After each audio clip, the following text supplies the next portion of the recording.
Hello everyone, welcome back to the word of Elohim kids Bible story. आज की हमारी कहानी है आदम और हवा, जो कि पैदाइश की किताब उसका दूसरा बाब।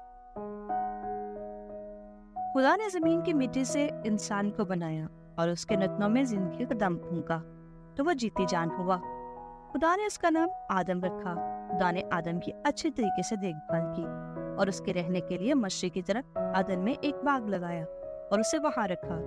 खुदा ने बाग में बहुत से फूल और फल उगाए।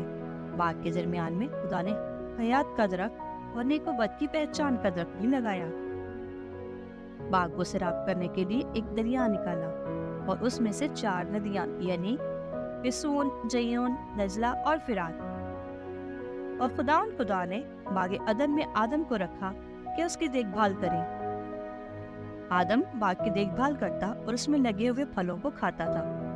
खुदा ने आदम को हुक्म दिया कि तुम हर दरख्त का फल खा सकते हो, लेकिन एक दरख्त का फल नहीं खा सकते, और वो दरख्त नेक व बद की पहचान का दरख्त था।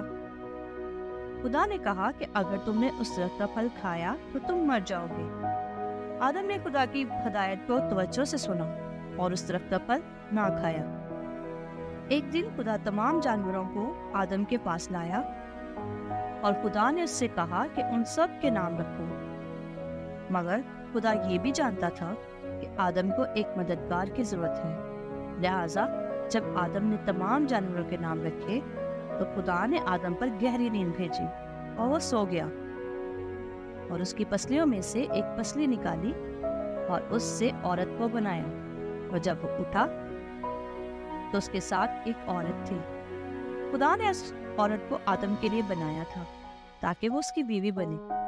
और आदम ने अपने बीवी का नाम हवा रखा, इसलिए कि वो सब जिंदों की माँ है। आदम ने हवा को अपने साथ रखा और बाग की हर चीज उसे दिखाई, और वो दोनों बहुत खुश थे। उनको कोई दुख दर्द ना था, क्योंकि खुदा उनके बहुत करीब रहता था। आमीन। सो इस तरह खुदा ने आदम और हवा को बनाया और दोनों को एक दूसरे का साथी और मददगार बनाया, और इस तरह मियाँ बीवी के खूबसूरत रिश्ते का आगाज हुआ। वीडियो देखने के लिए खुदावंद आपको बरकत दे। अगर हमारी काविश आपको पसंद आई हो तो लाइक, शेयर एंड सब्सक्राइब करना ना भूलें। खुश रहें, आबाद रहें, खुदा की मोहब्बत में बढ़ते रहें। मिलते हैं एक नई कहानी के साथ, तब तक के लिए अपना बहुत ख्याल रखें। खुदा हाफिज।